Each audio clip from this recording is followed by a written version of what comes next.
বরকত উমর উসমান আলী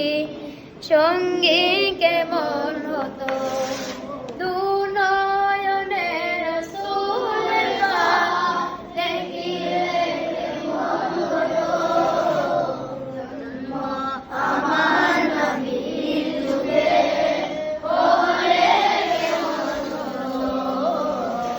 জন্ম আমার নবীর যুগে হলে কেমন হতো কেমন ছিল সেই দৃশ্য মদিনা দেখছেন সব সাহাবা